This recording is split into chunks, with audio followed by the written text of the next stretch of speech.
పెద్దోళ్ల భూమిలో కదలని హైడ్రా బుల్డోజర్. గాజుల రామారం భూముల కథ కంచికేనా? ఎమ్మెల్యే గాంధీ ఆగ్రహంతో సర్కారు పెద్దల ఒత్తిడి. పేదల ఇండ్ల కూల్చివేతలో దూకుడు చూపించిన హైడ్రా గాంధీ భూమికి వచ్చేసరికి రెవెన్యూపై నెపం. ఫెన్సింగ్ కూల్చిన అటువైపు కన్నెత్తి చూడని వైనం. గాజుల రామారం భూములపై high court stay. MLA Arikepudi Gandhi బంధువులకు ఎదురు దెబ్బ. మరి ఇప్పుడు రంగనాథ్ గారు అరికెపూడి గాంధీ కబ్జా చేసిన భూముల్లో మొన్న పోయి ఆ బ్లూ షీట్లన్నీ కూల్చేసి ఫెన్సింగ్ వేసేసి కొంత భాగానికి మీరు వేసిన ఫెన్సింగ్ని మొత్తం అరికెపూడి గాంధీ బ్యాచ్ అంతా మొత్తం కూలగొట్టింది. మరి మీరు ఎక్కడున్నారు? అదే సామాన్యుడి భూమిలో గనక మీరు ఏదన్నా కూలగొట్టొచ్చి మళ్ళీ వాడు కట్టుకునే ప్రయత్నం చేస్తే మీరు ఇమీడియట్గా కేసులు బుక్ చేసి క్లోజ్ చేస్తారా లేదా? చెప్పండి మీరు ఒకసారి. సున్నం చెరువులో అక్రమాలు జరిగిన ఎవరో కొంతమంది అక్కడ నిర్మాణాలు మీరు వెళ్ళి కూలిస్తే మళ్ళీ కట్టుకునే వాళ్ళ మీద కేసులు పెట్టిరా లేదా? ఇట్లా చాలా ప్రాంతాల్లో చేసిరా లేదా? మరి అరికెపూడి గాంధీకి ఎందుకు స్పెషల్ ట్రీట్మెంట్?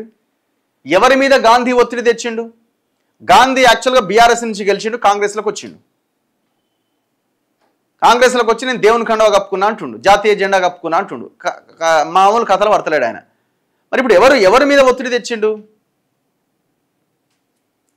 పేదల ఇండ్ల కూల్చివేతలో హైడ్రా దూకుడు. గాంధీ భూమికి వచ్చేసరికి రెవెన్యూ శాఖ సహకరించట్లేదంటూ సాకులు. ఇగో పండగైనా పబ్బమైనా గాజుల రామారంలో కూల్చివేతలు తప్పవన్న హైడ్రా ఆ భూములపైన ఇప్పుడు కుంటి సాకులు వెతుకుతున్నది. సామాన్యుడు తలదాచుకుంటున్న నిర్మాణాలు, తెర వెనుక రౌడీ షీటర్ల వంటూ ఎంగిలి బతుకమ్మ పండుగ రోజు నానా హంగామా సృష్టించిన హైడ్రా బుల్డోజర్లు విప్ ఎమ్మెల్యే అరికెపూడి గాంధీ భూముల దగ్గరకు వచ్చేసరికి ముందుకు కదలట్లేదు. వాస్తవమే, అందులో రౌడీ షీటర్లే, కొంతమంది లోకల్గా ఉన్న బీఆర్ఎస్ లీడర్లే ఆ భూములని, ప్రభుత్వ భూములని పేదవాళ్ళకి అంటగట్టిరు. 10 లక్షలు 15 లక్షలు తీసుకొని దాదాపు 50 నుంచి 100 కోట్ల రూపాయల బిజినెస్ చేసిరు అందులో. ఇది వాస్తవం. కానీ ఆ పేదలు ఎక్కడి నుంచి తెచ్చుకున్నారా డబ్బులు? కూలి పని చేసుకొని, ఆటోలు నడుపుకుంటూ, కూలి ఇళ్లలో పని చేసుకుంటూ, రూపాయి కూడబెట్టుకుంటూ, ఊర్లలో ఏమైనా ఎంతో కొంత ఏమైనా ఉంటే దాన్ని నమ్ముకొని వచ్చి ఈ దొంగలకిచ్చి కొనుక్కున్నారు. మరి ఇక్కడ తప్పెవరిది? పాపం ఆ పేదలకు ఏం తెలుసు? ఏదో కొనుక్కున్నారు, ఒకరిని చూసి ఒకరు. మన అమ్మినోడిని ఏం చేసిర్రు? అమ్మినోడు ఎవడు? బీఆర్ఎస్ వాడు. మరి వాడిని ఎందుకు అరెస్ట్ చేయలేదు? వాళ్ళ వెనకాల ఉన్న లీడర్ ఎవడు? నా లీడర్లు. ఇది 307 సర్వే నెంబర్. ఇప్పుడు ఇదొక భాగం. ఇప్పుడు ఈ అరికెపూడి గాంధీకి సంబంధించిన భూమి కూడా అదే సర్వే నెంబర్లో ఉంది. ఆయనది భూమి కాదు, ఆయన కబ్జా చేసిన భూమి. మొత్తం 11 ఎకరాల భూమి వాళ్ళ కుటుంబ సభ్యుల పేర్ల మీద రిజిస్ట్రేషన్ చేసుకున్నాడు. జిహెచ్ఎంసీలు అప్లై చేసుకున్నాడు 33 ఫ్లోర్లకి ఒక్కొక్క టవర్. ఇక రెండో రోజు ఫెన్సింగ్ పనులు చేపట్టిన హైడ్రా 3వ రోజు వెనక్కి తగ్గడం అనుమానాలకు తావిస్తున్నది. చివరకు అరికెపూడి గాంధీ అనుచరులు భూమి మీదకొచ్చి జేసీబీలతో చదును చేయడంతో పాటు హైడ్రా వేసిన ఫెన్సింగ్ను సైతం తొలగించి చుట్టి పక్కకు పడేసాడు దేన్ని? ఫెన్సింగ్ని. కానీ ఎవరు అటువైపు కన్నెత్తి చూడట్లేదు. చివరికి ఇప్పుడు హైకోర్టు స్టే. ఇక హైడ్రా ఇదే కారణాన్ని చూపుతుందనడంలో ఎలాంటి సందేహం లేదు. కానీ గాంధీ తనకుందంటున్న భూమిలో 3వ రోజు హైడ్రా ఫెన్సింగ్ పనులు ఎందుకు చేపట్టలే? సున్నం చెరువు దగ్గర నివాసాలు కూలిస్తే వేరే దిక్కు లేక ఆ శిథిలాల మధ్యనే జీవిస్తున్న నిరుపేదలను అక్కడి నుంచి ఖాళీ చేసి వెళ్లాలని హుకుం జారీ చేసిన అధికార యంత్రాంగం ఇక్కడ ఎందుకు ఆ దూకుడు ప్రదర్శించట్లేదు? ఇంతకీ హైడ్రా తొలి రోజు జారీ చేసిన పత్రికా ప్రకటన మేరకు 15,000 కోట్ల విలువైన ప్రభుత్వ భూములను నిజంగానే కాపాడారా లేదా అనే దానిపై స్పష్టత కరువైంది. స్పష్టత ఎందుకు లేదు? మాకున్నది స్పష్టత. మొత్తం 307 సర్వే నెంబర్లో 441 ఎకరాలు ఉంది. ఆ 441 ఎకరాలు 123 ఎకరాలు పట్టా భూమిగా ఆల్రెడీ నిర్మాణాలు జరిగిపోయినాయి. మిగిలింది 300 ఎకరాల భూమి. ఆ 300 ఎకరాల్లో కేవలం 5 నుంచి 10 ఎకరాల లోపే నిర్మాణాలు ఉన్నాయి. ఆ నిర్మాణాల్లో కూడా ఆల్రెడీ ఇళ్లలో ఉంటున్న వాళ్ళని ఎవరిని కూలగొట్టలే, కడుతున్న వీళ్ళను కూలగొట్టిండు. అవి కూడా కొన్ని నిర్మాణాలు కూలగొట్టి వచ్చిండు. మిగతా భూమి అంతా అడవిలాగానే ఉన్నది, క్వారీలు ఉన్నాయి, చెట్లున్నాయి, అంతా ఉన్నది. అందులో కొంత భాగాన్ని 11 ఎకరాలు అరికెపూడి గాంధీ కబ్జా పెట్టిండు. మరి ఇక్కడ 15,000 కోట్ల భూమి ఈయన కాపాడింది ఏముంది? కొన్ని ఇళ్ళు కూలగొట్టి వచ్చి నేను మొత్తం కాపాడిన అంటే ఎట్లా? ఆల్రెడీ అది గవర్నమెంట్ భూమిగానే చూపిస్తున్నది. నువ్వు కాపాడాల్సిన భూమి ఇది చాలా విలువైన 11 ఎకరాల అరికెపూడి గాంధీ భూమి నువ్వు వెనక్కి తీసుకోవాలి. మరి ఏమైంది?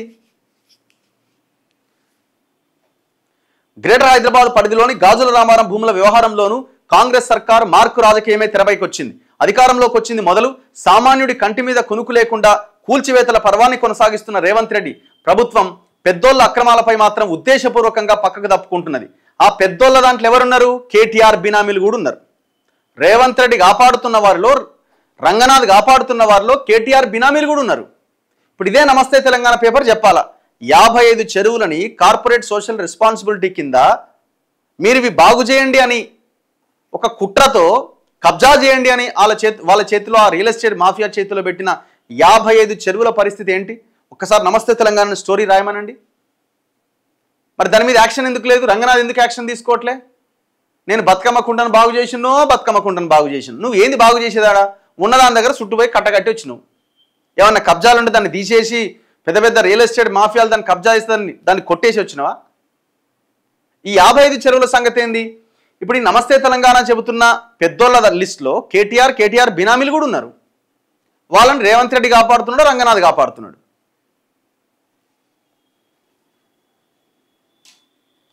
ఎంత పెద్దవాళ్ళున్నా అక్రమ ఫామ్ హౌజులు కూల్చేస్తామన్న ప్రభుత్వ పెద్దల ప్రసంగాలు గత కొంతకాలంగా వినిపించట్లేదు.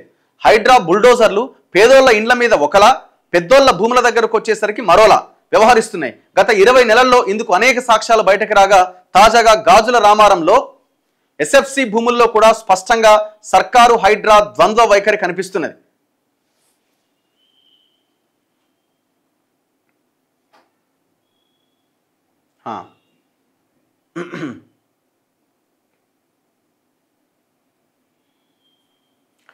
అబద్ధమాడినా అతికినట్టు ఉండాలి అంటారు. కానీ గాంధీకి చెందిన భూమిని స్వాధీనం చేసుకోవడంలో హైడ్రా చెబుతున్న కారణాలు మాత్రం అతికినట్టుగా ఉండట్లే.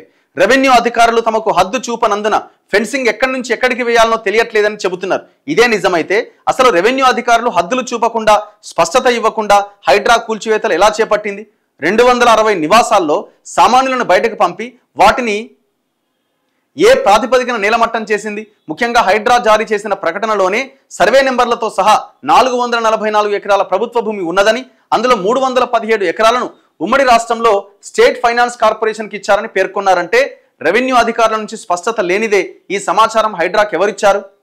ఇప్పుడు ఈ సమాచారం లేదు అన్నది పెద్ద బోగస్.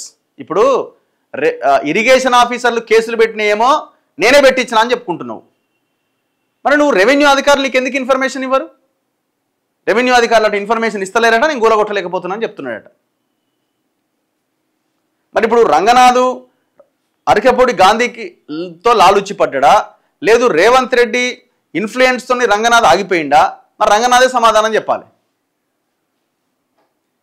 ఇక్కడికి మన తొలి వెలుగు మాత్రమే ఈ ప్రాంతానికి వెళ్ళి వీడియో చేసింది. ఆ 11 ఎకరాల భూమిలో అడుగుపెట్టినాం మనం. ఆ రోజు ఓపెన్గా అక్కడ ఉన్న సెక్యూరిటీ చెప్తున్నాడు అరకెపూడి గాంధీ నిన్న వచ్చిండు అని. వాళ్ళ కుటుంబ సభ్యుల పేర్లతోనే ఉంది ల్యాండ్ అంతా, 11 ఎకరాల భూమి.